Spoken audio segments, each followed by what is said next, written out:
In the year 79 AD, Roman legionaries marched through the damp valleys of northern Britannia, their sandals pressing into the soft earth where two rivers converged.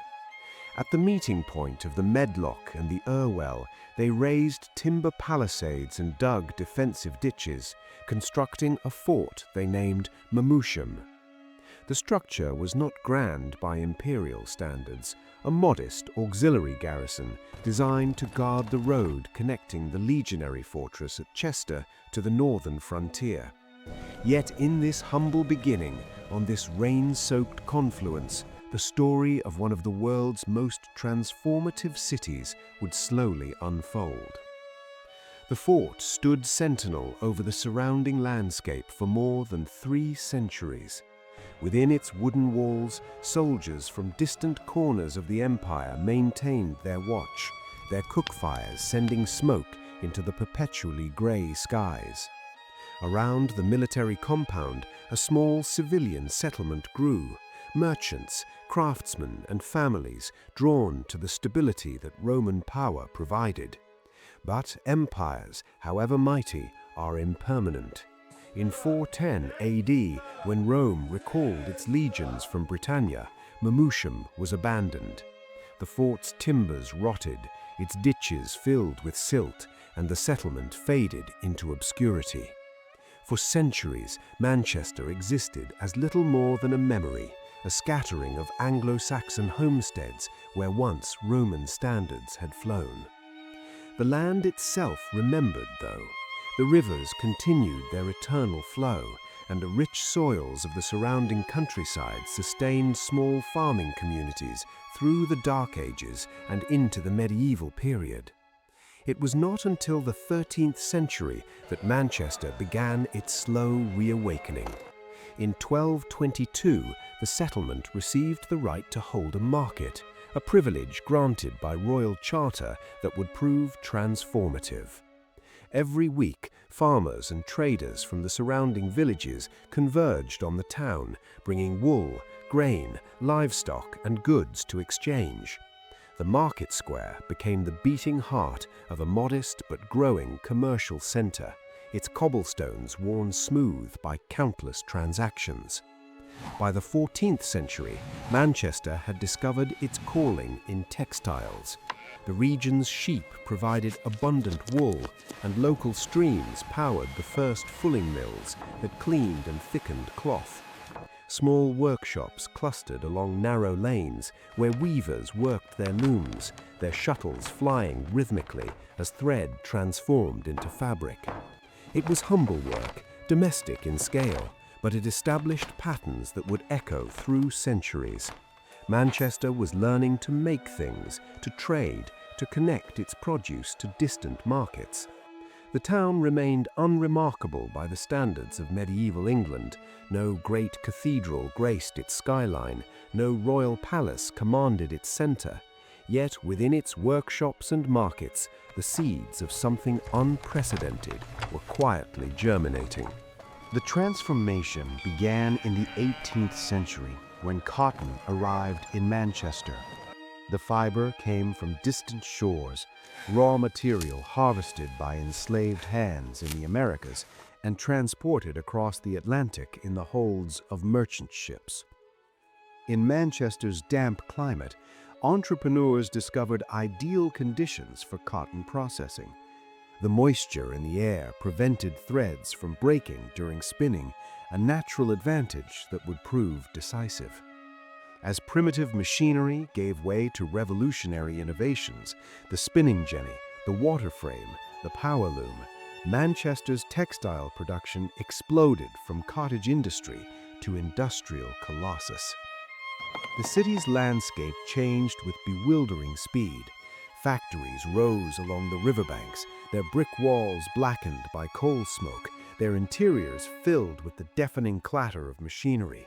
Mill chimneys punctured the skyline like a forest of stone, each belching its own column of dark smoke until the very air grew thick with industrial haze. By the early 19th century, Manchester had earned a new name, Cottonopolis.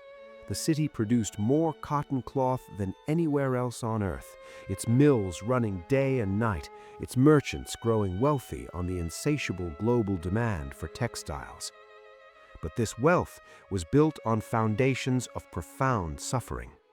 The cotton that fed Manchester's mills was picked by enslaved Africans on plantations in the American South, their labor extracted through violence and bondage. The triangular trade, manufactured goods to Africa, enslaved people to America, cotton to Britain, enriched Manchester's merchants while perpetuating one of history's greatest crimes. Within the city itself, the human cost of industrialization was staggering.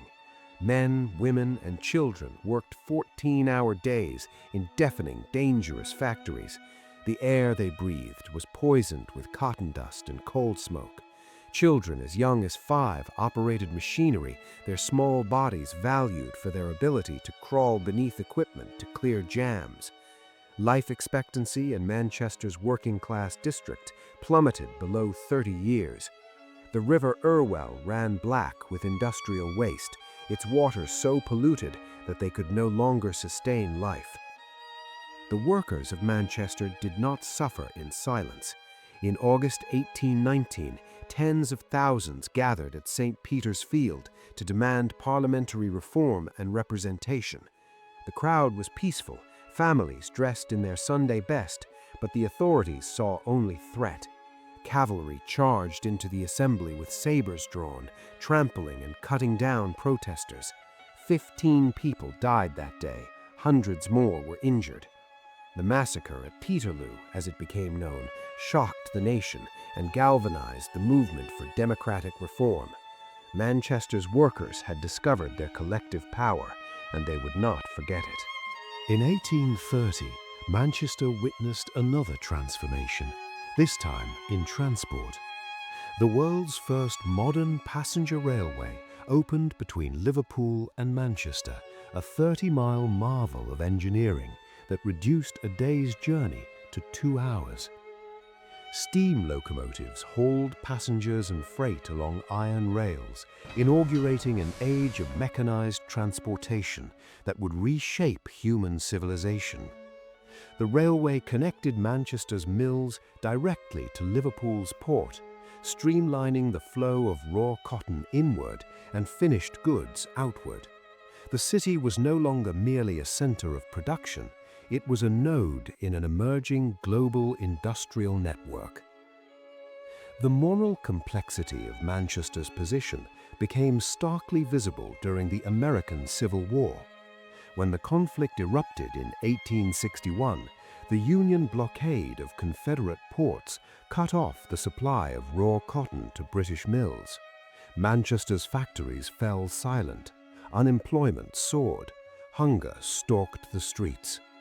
The workers faced a choice: support the Confederacy to restore cotton supplies and their livelihoods, or stand with the Union and the cause of abolition despite their suffering. They chose principle over survival.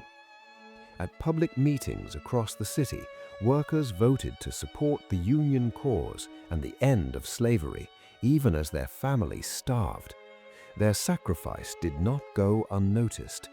President Abraham Lincoln wrote personally to thank the workers of Manchester for their sublime Christian heroism, acknowledging that they had chosen humanity over self-interest. It was perhaps Manchester's finest hour, a moment when those who had least chose to sacrifice what little they had for the freedom of others. The 20th century brought new trials. The outbreak of World War I disrupted trade and drained the city of its young men, thousands of whom would never return from the trenches. Between the wars, Manchester struggled as international competition eroded its textile dominance. Then came the Second World War and the Manchester Blitz. Over 2 nights in December 1940, German bombers devastated the city center. Incendiary bombs set the old cathedral silhouetted against an inferno as centuries of history burned. When dawn came, much of the city center lay in ruins. Its warehouses collapsed, its streets impassable with rubble. The post-war decades brought further decline. The empire that had once guaranteed markets for Manchester's textiles was dissolving. Former colonies built their own industries. Competition from Asia, where labor was cheaper and factories newer, proved insurmountable. One by one, Manchester's great mills closed. The factory chimneys that had defined the skyline for generations were demolished or left to crumble. By the 1960s and 1970s, much of Manchester had become a landscape of industrial archaeology, empty warehouses, derelict factories, communities hollowed out by unemployment. The city that had led the world into the industrial age now struggled to find purpose in a post-industrial world. Yet Manchester endured, as it always had. When industry failed, culture flourished. The city that had exported cotton to the world began exporting music and ideas. From the punk fury of Joy Division to the poetic melancholy of the Smiths, from the swagger of Oasis to the electronic innovation of the Hacienda nightclub, Manchester's musical output shaped global popular culture. Football, too, became a source of identity and pride, with Manchester United and Manchester City evolving into institutions of worldwide significance. The physical city began to transform as well. From the 1990s onward, those same Victorian warehouses that had once stored cotton were converted into apartments, offices, and cultural spaces. Abandoned industrial buildings found new life as restaurants, galleries, and technology hubs. Major projects like Media City UK brought modern industries to the city's waterfront. The streets that had once echoed with the clatter of mill machinery now thrummed with a different energy, creative, diverse, forward-looking.